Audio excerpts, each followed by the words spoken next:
So this week, I read in the newspaper, there was an article in the New York Times about something that happened in Florida 2 weeks ago. The police were called to an elementary school where they were told that there had been a violent disturbance. Someone had been violent with other people and had also been damaging property. When the police arrived, this is who they found that they had to arrest. She was completely calm when they arrived. But by Florida law, if the school calls for the police to pick up somebody who has been misbehaving, they have to take that person, in this case a 6-year-old child, to a psychiatric facility for 72 hours for observation. They don't have to ask the parent, and they didn't. The mother found out about this a couple of hours later. So this little child was brought into a police cruiser where apparently she said, "Is this a field trip? Will there be snacks?" This poor little kid. And commentators said right away, they said, well, this is just fitting into a narrative that we have about black people in the United States. We see them as dangerous. This is something which we often talk about when black males are arrested by the police and are treated poorly or are even killed. But here it was, a 6-year-old girl being treated like this. And as Canadians, we look at this and go, oh, this is the sort of racism that we've come, unfortunately, to expect from the Americans. And it's not getting any better under Trump. But unfortunately, just 4 years ago, exactly the same thing happened in Mississauga. The police were called because a 6-year-old black child, a little girl, was having a temper tantrum. And when they arrived and she was having the temper tantrum, what they did was they put her in handcuffs on her feet and handcuffs on her hands. She weighed 48 pounds, and she too was led away in a police car. Now, we don't expect that in Canada, do we? Right? That's not the way we tell our story. We say that we're better than the Americans when it comes to racism. We say, no, that's got to be like an isolated incident. That doesn't happen all the time. Canadians like to deny that we have racism in our midst. And today, because it's Black History Month, I would like to look at why we have that attitude. Where did that attitude come from? And the roots of it, the one bit of Black history which most of us know, or at least among white Canadians, is, of course, the Underground Railroad. So let's just play the video if we can. Pa should have been here by now. He's 3 hours late already. Pa ain't gonna make it!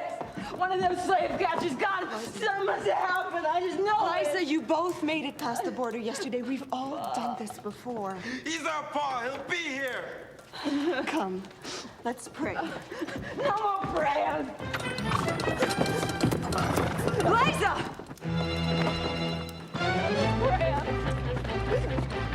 Liza!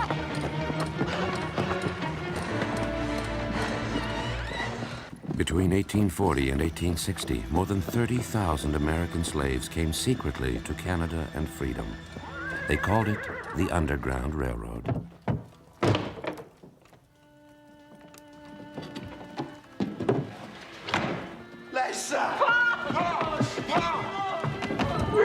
Most of us know that part of the story, right? Tens of thousands of slaves between the 1830s and the 1860s came up through the so-called Underground Railroad, sneaking their way through the southern states and the northern states to arrive in places like Dresden, Ontario, where they were greeted often by churchgoers who welcomed them into Canadian society. That's the part of the story that we know, but a lot of us don't know what happened after that, so I'd like to talk about that. Now, to understand the Canadian welcome, or lack thereof, to black people from the United States, we have to first just sort of set the stage of what was happening in the United States immediately after the Civil War. So the Civil War in the United States ends in 1865. Slavery is made illegal, and so for the first time, enslaved blacks are able to walk freely, they can make wages, they're free to become doctors and lawyers, and even elected officials. Southern whites were not happy about this at all. They felt that this was utterly unthinkable that the people that they enslaved should suddenly be free, so they decided to slowly start putting in new ways of holding black people back. And what they did was they created what is now known as the Jim Crow system or segregation, where in any particular town in the southern United States, there would be water fountains that were separated by race. There would be restaurants and diners and hotels, parks. It became more and more clear to everybody that the whites would have one part of town and blacks would have the other part of town. And they put signs up everywhere. And this evolved spontaneously, and then it was codified into law state by state by state. Now, in today's scripture reading, we heard about Christ saying that when you get an evil spirit out of somebody, don't expect it to just go away. Christ had exorcised an evil spirit from someone who was mute. That person could now speak. They were free of that evil spirit. And he gets into a debate with some of the Pharisees about whether he's doing it because he has an evil spirit in him. And he says, no. Only someone who is stronger and different from the person who is guarding the house that has the evil spirit can dispel that evil spirit. But Christ says, evil spirits have a life of their own. Once they are pulled out of a person, they will wander through the trackless wastes, eager to find a new home.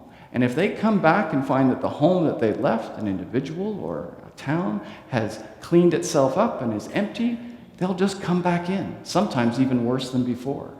So Christ is saying, evil spirits, lies, it's like they have a life of their own and they don't want to die. So be on your guard. Just because you've gotten rid of one version of an evil spirit doesn't mean it won't come back in another guise. And that's the way it looked in the United States in the years following the Civil War. It seemed as though they had conquered racism by ending slavery, but that wasn't actually what happened. What they'd done was they conquered slavery. Racism was still alive and well. It just took a little while for it to settle down in a new form. And it did through segregation practices.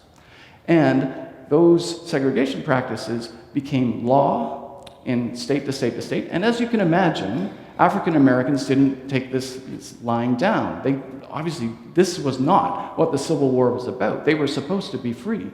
So they challenged this in court. And by 1896, the challenges had made it all the way to the Supreme Court of the United States. And the Supreme Court ruled that actually it was legal. Because although all people, or it's all men in the American Constitution, are equal, they could be equal even if they were kept separate. So the separate but equal principle was applied. And so segregation in the United States was upheld in 1896. That same year, this is where Canada comes into the story. That same year, Canada announced, and this is a poster of it, Canada announced that it would give 160 acres free land to anyone who agreed to come to what is now Saskatchewan and Alberta to settle the land, to create a farm. They really wanted to fill the West, and so they put out this offer to people all over the world. They say, bring your farmers to Canada. We want to settle Alberta and Saskatchewan. We'll give you 160 acres for free. All you have to do is come, get to the land, and farm it. It's yours. Well, you can imagine how that sounded to the African Americans who had seen the Jim Crow system take away all the freedoms that they had won. They went, well, let's not stay in the States. Let's go north. Canada suddenly looked like a promised land. So they did. And they didn't just do it in ones and twos. Entire communities decided to pack up. Hundreds, sometimes even as many as 1,000 people would get together as a community, and they would get into trains which would go up north through the United States and across the border at Manitoba and then go across. And they did it. And they came to Canada and they started setting up farming communities out west. But when they got there, they encountered their old evil foe, racism. Because the whites who were in Alberta and Saskatchewan were not happy about this so-called invasion of black people. And that's the way they wrote about it in their newspapers. In the newspapers, there were headlines about the black peril and the Negro invasion.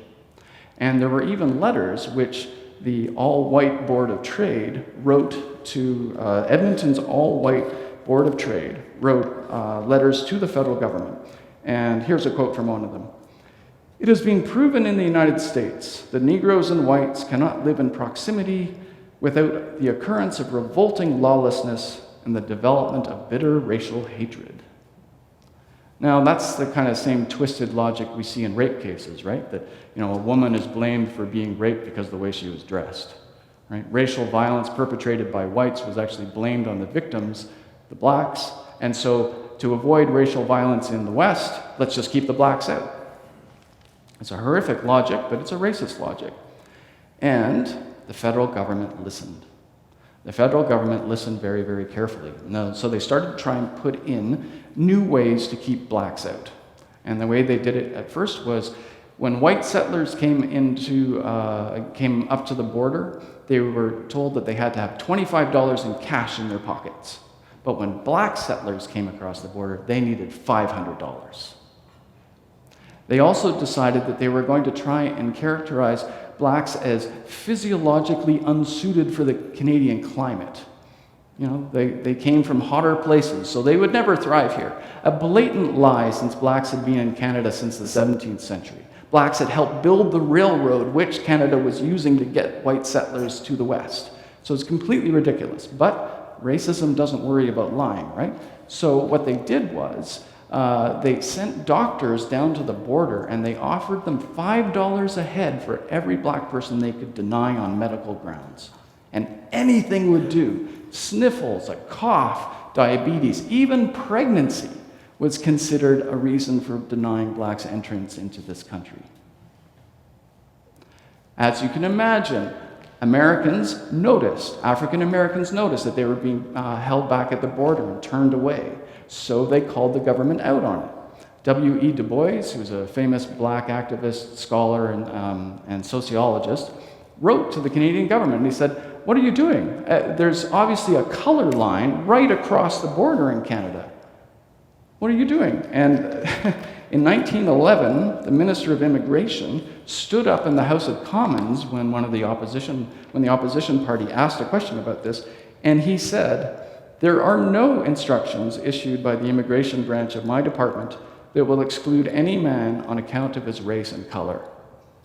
Our Minister of Immigration lied through his teeth in 1911. Just completely lied. And that set the stage for how Canada deals with its view of itself when it comes to racism. We just lie about it. It's not that it isn't here, we just lie about it.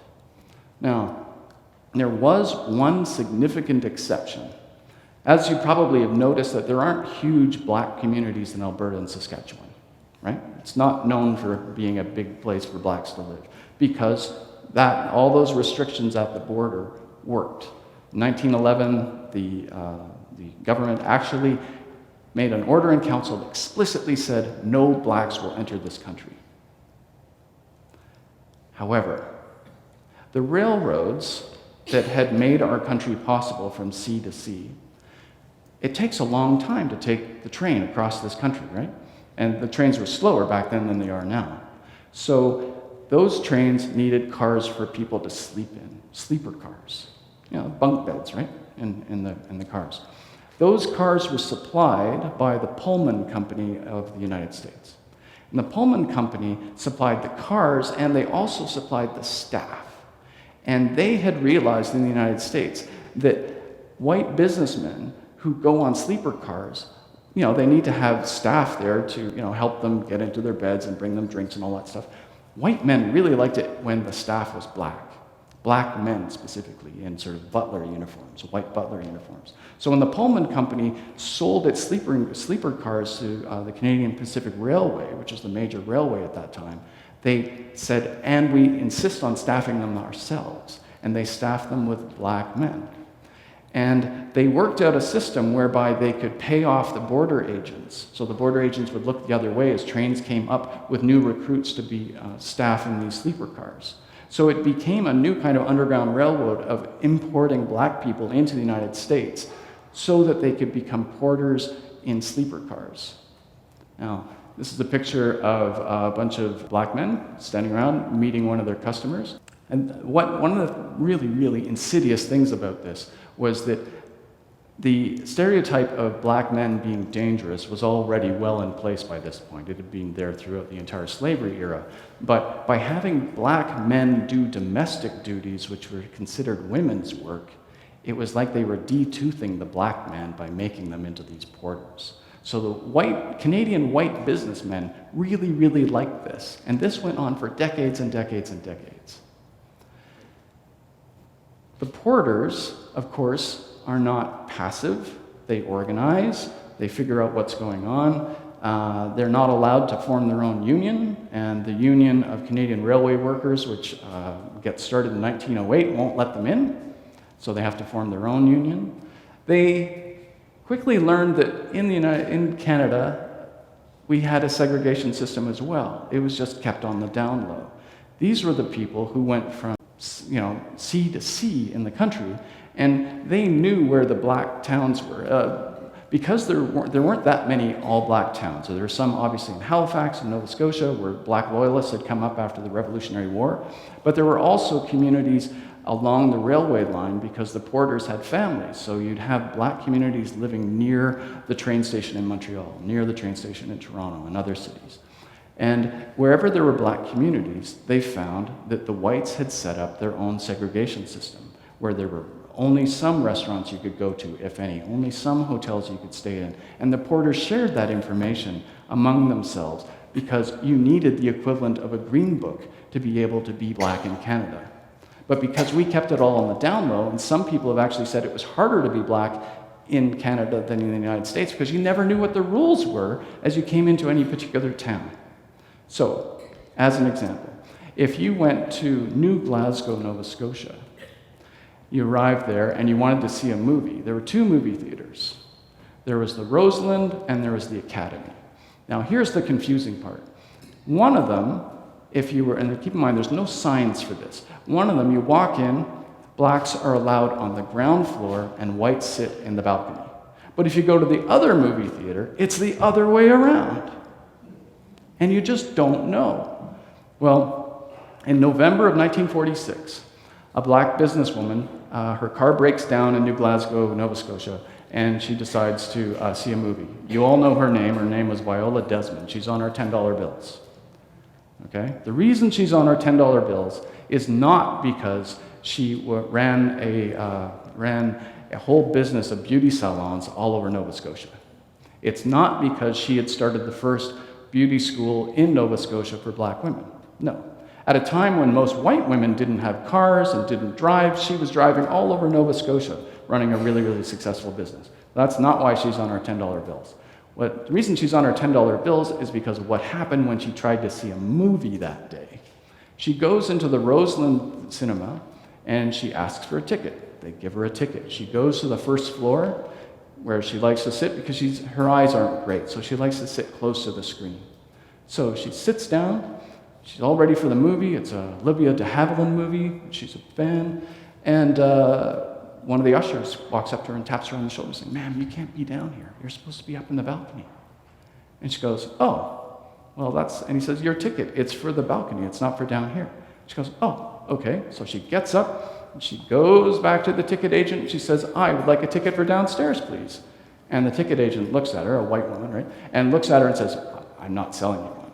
You can't have one." And on the spot, Viola Desmond, who knows all about segregation, she's grown up with this in Halifax.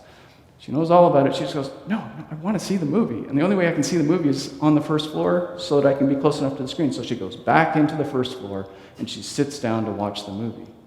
Well, the management can see that she didn't change floors the way she was supposed to, so they call the police. And the police come in and she's 32 years old at this point. They pick her up by the arms, management on one arm, police on the other arm, and they drag her physically down the aisle of the theater out into the street. And apparently she puts up quite a fuss, and she tries to hang on to the door lintel as she's dragged outside. She gets all sorts of bruises all over her, and then they take her to the county jail, and she spends the night in jail. Apparently she's a fastidious woman, really very, very organized, so she spends the night in jail emptying her purse and reordering it and going through her appointment book.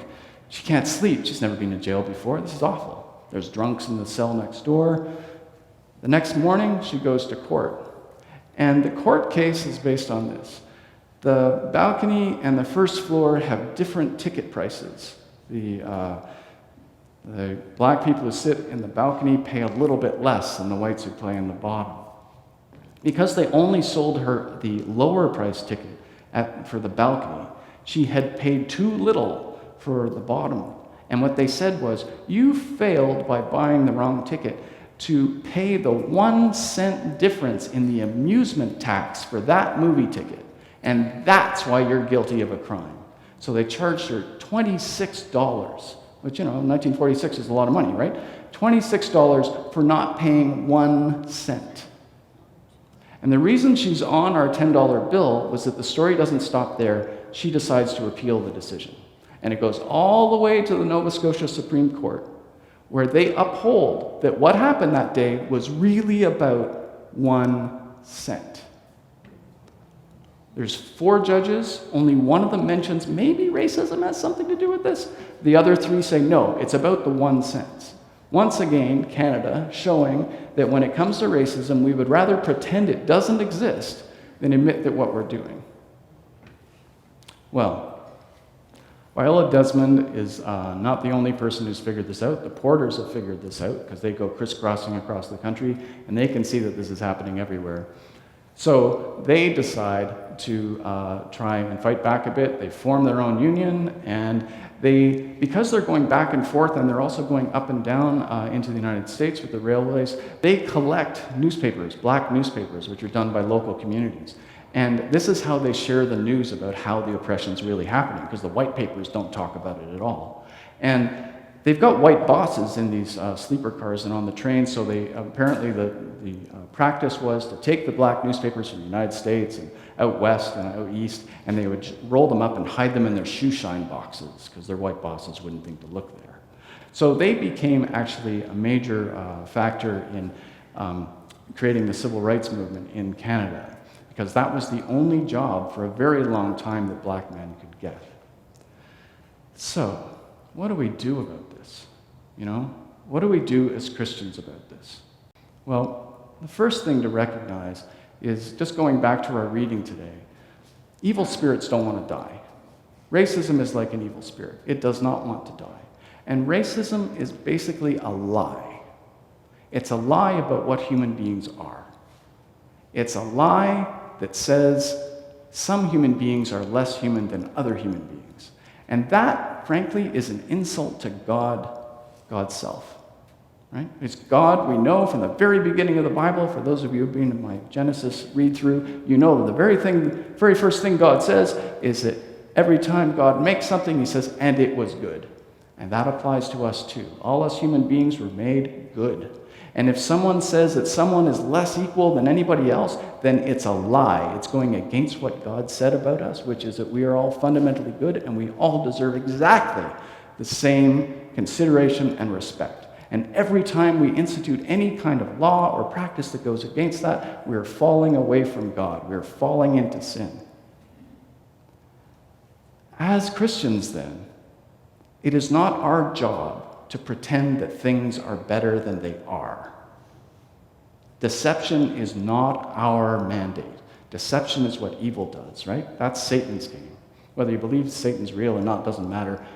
Evil lies, right? The prince of lies. We're supposed to be following the truth and the life. We follow Jesus, who said, I am the truth and the life. The truth about creation and our place in it, and the life that is guaranteed and offered to every single human being on this planet. We are all beautifully and wonderfully made. Every single last person should be able to enjoy a thriving life in this country and anywhere else. So it's time for Canadians, the next time a black girl is hauled out in handcuffs in Canada, we shouldn't be surprised. We should be outraged, and we should go, that evil spirit's still here. What are we going to do about it? It's no good to just say, oh, that must be an aberration. It's not an aberration. We've been at this for a long time. It's not great news to hear that, but that's the way it is. So follow the one who is the truth and the life, and let's wake up out of our sleeper cars. We've been in them way too long. Amen.